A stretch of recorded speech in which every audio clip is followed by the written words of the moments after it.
Hey, what's up guys? In this video I'm going to show you how to do a really easy but effective multiple shift. A multiple shift is placing two or more cards in the middle of the deck, and then with a cutting or shuffling action those cards are controlled. The one I'm showing you today is sort of a combination of the Neil Elias double undercut multiple shift with Ed Marlowe's swivel shift, both of which can be found in the Revolutionary Card Technique book. I am also going to show you a really cool trick using this technique that I call the double dip. So let's just call this shift the double dip shift, or the DBS. So you want to place them near the bottom of the deck so that the topmost ace is sort of halfway down in the deck, just like this. This just makes the cutting action a little bit easier.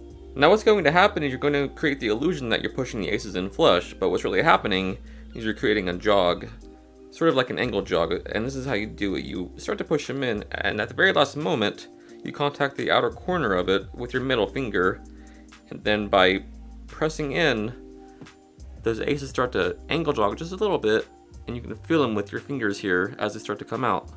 Next, what you're going to do is straighten them out with your pinky under cover of your hand, of course. So you're here, and then as you're moving back and forth, you're just straightening those out with your pinky like this. But that action of moving back and forth, squaring the cards, hides it. And right now you have your side jog. A little tip from Jerry Andrews to make that side jog a little bit easier is clamp down the side of the deck in the corner here with your middle finger like this against your hand. So you're in sort of like a clamp position there with your middle finger on the side. And what this does is it creates sort of a hinge for the aces, and when you push them in, they will automatically get angle jogged no matter how hard you try to push them in straight. Even if you really try to push them in straight, using that hinge, they will automatically go side jogged like this. And it just happens automatically. Once you're here and your hand is covering the side jogged aces, you're going to begin the cutting action.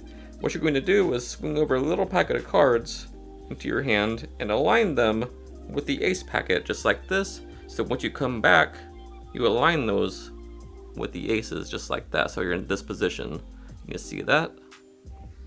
So that bottom packet is aligned with those aces there, but this hand is covering that.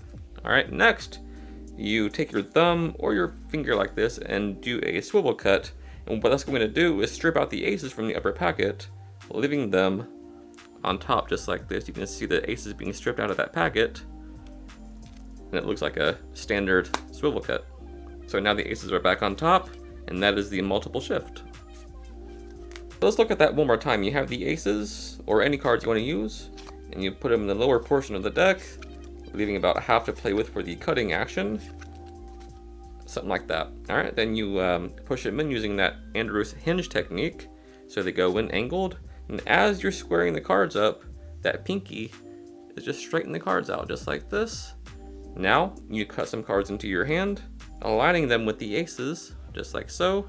Using your thumb, reach back there, and then you strip that packet out, leaving the aces there on top. Alright, so for the double dip trick, you want to have 3 spectators, and instead of taking the aces out, just putting them back in and find it, we can do something a little bit better. You can take the ace of spades out, calling it your lucky card, and you can just put it away on the table or in your pocket for now. And now we spread the deck and have them each take a card, so that's 1, 2, and 3, and they can take them out and look at them.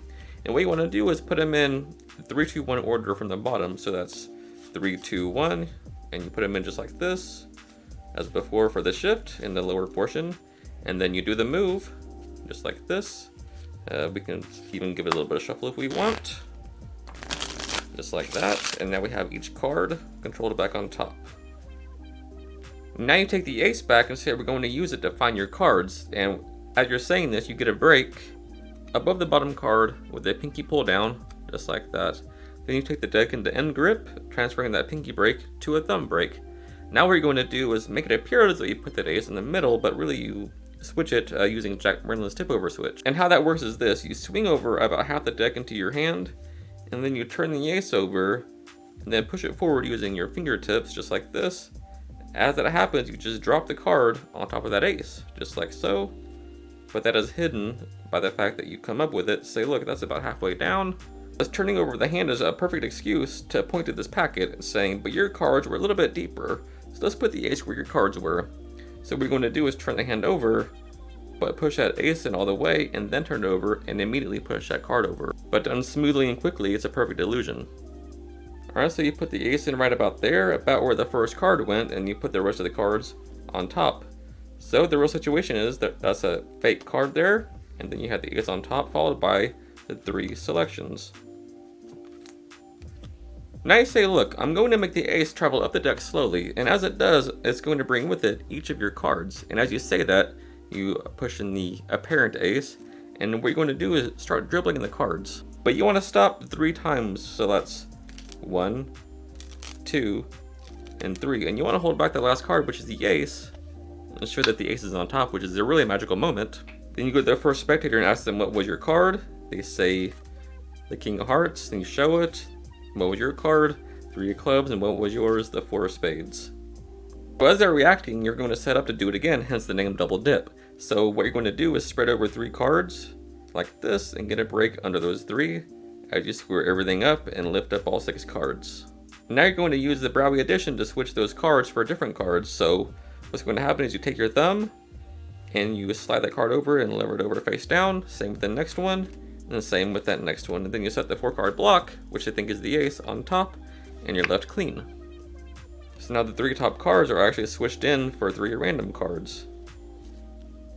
So you just put them in the middle, so you can go like this, or however you want to make it really look like those cards are being put in the middle.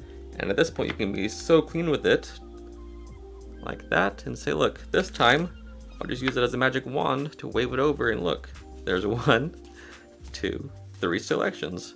And that is double dip. I hope you like it. Alright friends, I hope you learned something new, and this will take a little bit of practice, but once you get it down, it'll be so fluid in your hands that it'll become second nature. And as always, happy practicing.